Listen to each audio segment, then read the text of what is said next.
Hey friends, hi everyone. So in this lecture, I will show you how to create sparklines in Excel. So for creating sparklines, you need to go to Insert. In Insert, you will get the option Sparklines. So in Sparklines, there are three categories, three varieties. First is a line, second is a column, and third is a win loss. So now we'll show you how we can create a line sparkline. So let's say I have Amay's total here. So here I want one line sparkline in total. So what we'll do, we'll go to line. In line we have data range. So in data range we'll select our data range. So our data range is three subjects. So we have selected three subjects, and then we have the location range. So this is my location range, and then I clicked on OK. So as you can see, this line sparkline has come here. Same I have copied and same I have pasted downwards side. So here also these lines are coming. So what these lines are showing me? These lines are showing in science I have 22 marks, and in history I have got 58 marks. So my line has gone up. After science, in history I have gone up. Again in economics I have got 32 marks. So again my marks has been decreased. So that's why the downest line is coming. So that's what this line graph is showing. So I have another graph also. As you can see in Sparkline, I have another graph also. This is a column graph, and this is the win loss graph. So I'm showing you column graph also.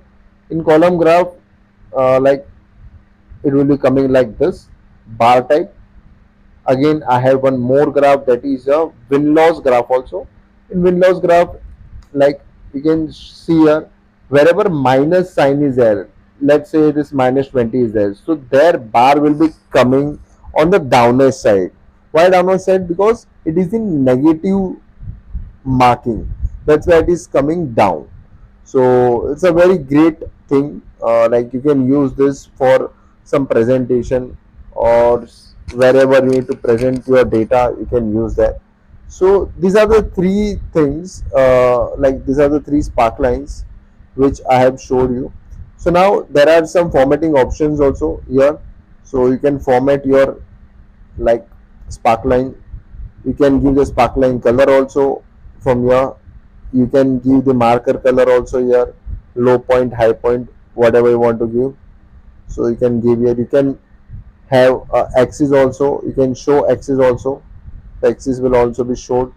You can plot data right to left. So whatever left data will be there, it will be swept to the right, and whatever right data will be there, it will be swept to the left. You can clear also selected sparkline groups, so that sparkline groups will be cleared from here. Again you can highlight your high point, low point, negative point, first point from here. Again you can edit data from here, edit group data, location and data. So you can, instead of this E2, I want this data here, so I have selected here, so it will be coming here only. So that is your edit data.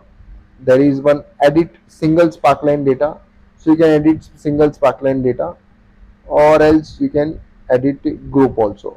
So we have some other options also here, like as you can see in axis, we have some data axis type also. We can set same for all sparklines. Okay, so all these options are there. Now next is the, let's say if I want to group these three things, already it is in group. If I want to ungroup, so we'll go to sparkline, and then we can go to ungroup. So these three things are ungrouped now, as you can see here. Again these two things are in group, so I will do ungroup. So now these three are single cells. Now these three things, I want a group of these three things, so I will go to sparkline, I will select this, and then I will go to group. So now these three are a group. Okay, same thing you can ungroup also from here. So I've showed you all the things in Sparklines, how we can format the Sparklines and how we can highlight the first point, last point. So that's it for this lecture. We'll meet you in next lecture.